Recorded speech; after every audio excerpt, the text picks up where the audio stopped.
Mushrooms are an expert gardener's best kept secret. This is a crop that can grow in less than 2 weeks with minimal space requirements. If you're not growing edible mushrooms in your garden, you should be.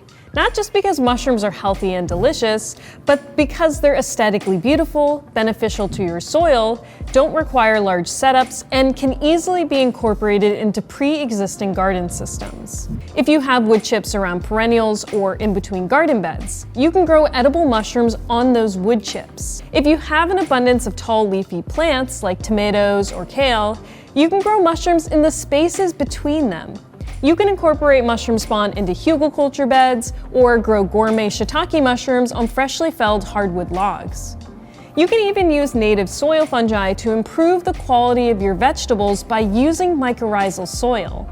Mycorrhizal soil contains fungi that already have an innate symbiotic relationship with plants. By using mycorrhizal soil, you are increasing your plant's access to nutrients, thus making your vegetables more resilient to disease and drought. In fact, it's estimated that around 80 to 90% of plants on Earth have a special symbiotic relationship with a fungal counterpart. There's nothing like walking outside after a fresh rainfall and seeing little mushrooms popping up all over the place. Once mushrooms begin to grow, it only takes a few days before they're ready to harvest. Mushrooms can double in size overnight, and this fact alone has made them one of the fastest growing organisms in the world. Compare that to radishes, which are known to be fast growers, but still take around a month before they can be harvested. The fastest cultivation method, as it pertains to mushrooms, can take less than 2 weeks. What makes mushrooms unique is their growth requirements. When planning a garden, you usually start by assessing which parts of your property have the most sunlight and space. Of course, soil quality is important too, and this often rules out overly forested, rooty, or shaded areas. While it's not easy to have a fully fledged garden within a forest, it's the perfect place to grow mushrooms. Mushrooms thrive in shady, cool, and humid areas, typically beneath perennials and leaf litter, within the understory of a garden bed, or on the forest floor. If you're looking to grow mushrooms for the first time, I recommend using a plant and grow mushroom starter block. The instructions are in the name. You basically dig a small hole, plant your block inside, and cover it with a thin layer of dirt, compost, leaves, or wood chips. Make sure it's in a shady area, water it a few times, especially if you live in a dry climate, and with remarkable speed, you will have harvestable mushrooms.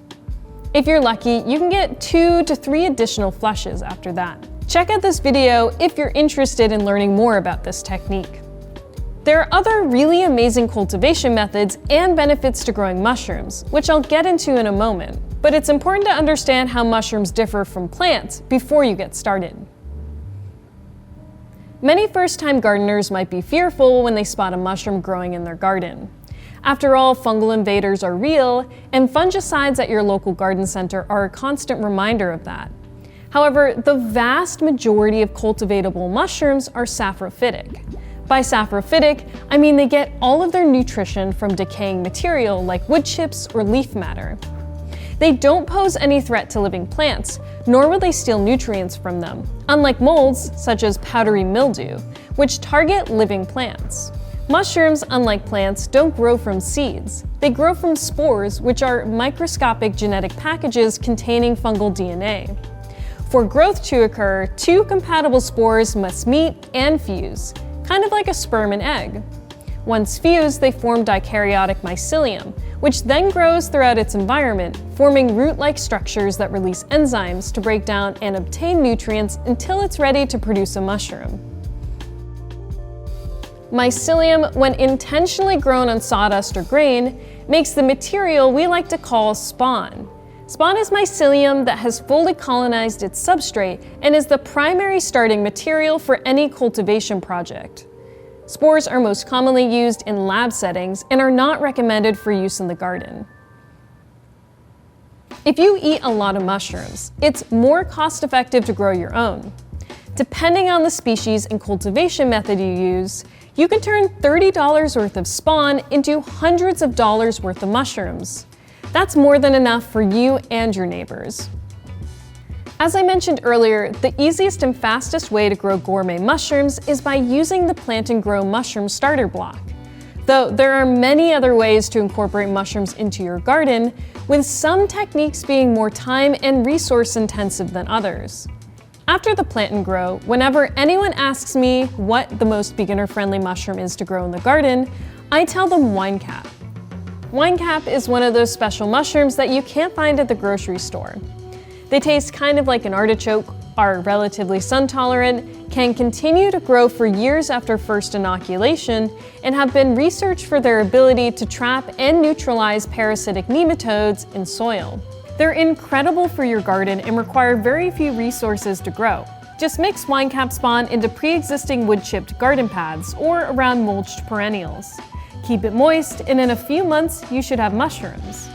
For a more detailed tutorial, including identification tips, check out this video we made. In it, we show you 3 different methods for growing this amazing mushroom.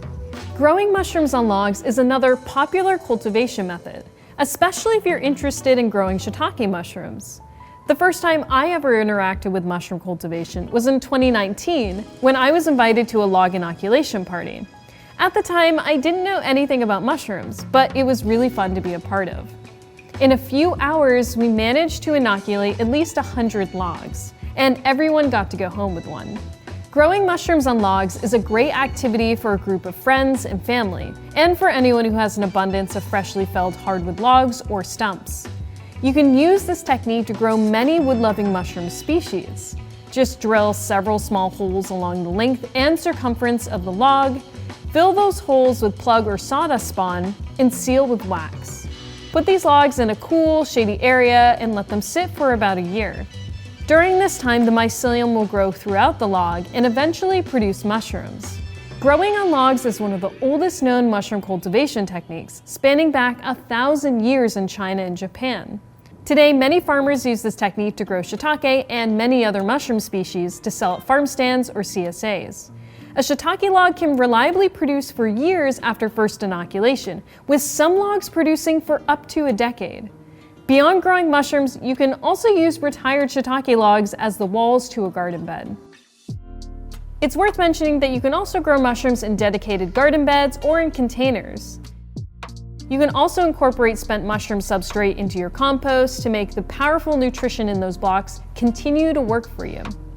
These are all techniques we've covered on this channel, and I'll link to them in the description below. Quick tangent. If wood chips aren't easy to come by, I highly recommend using a free service called Chip Drop. We use it all the time at Spore. Basically, local arborists deliver loads of fresh wood chips directly to your property. The timing can be unpredictable, but when it works out, you end up with a huge pile of chips ready for you to use in the garden.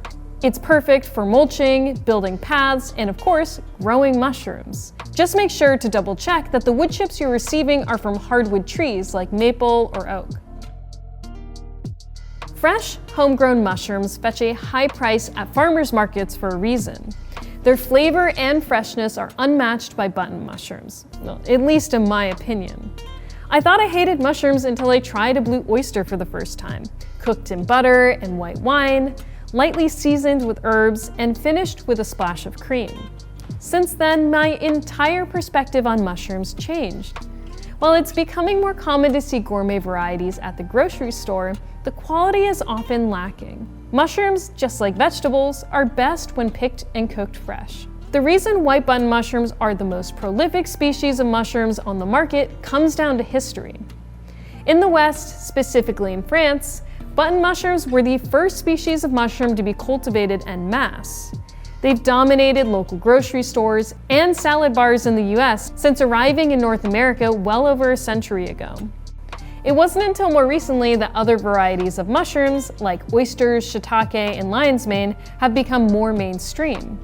Their specific cultivation techniques and history primarily hail from China and Japan. Button mushrooms are only a narrow window into a much bigger culinary kingdom. With each new variety or species, you unlock a new set of flavors and textures. I believe that people who claim to not like mushrooms just haven't tried the right ones, or they haven't cooked them properly. It's usually one or the other. Mushrooms as a crop are considered a low-calorie, nutrient-dense food. They are rich in antioxidants, B vitamins, potassium, protein, and fiber. And other mushrooms, specifically functional mushrooms like reishi and cordyceps, have unique and beneficial properties that are worth checking out as well. When you grow mushrooms, you're doing more than adding a new crop. You're strengthening the living system of your garden. Fungi recycle nutrients, build healthier soil, and support the underground networks that plants depend on. Some mycologists, including Paul Stamets, have even observed that fruiting mushrooms may attract pollinators like bees, offering food sources when flowers are scarce. In addition, mushrooms thrive where most crops can't. And while they may seem mysterious, mushrooms are often easier to grow than vegetables, faster to harvest, and surprisingly forgiving. So if you're looking for a way to grow more food and increase biodiversity on your land, mushrooms belong in your garden. Start small, stay curious, and let the fungi do the rest. Thanks for watching, and I'll see you next time.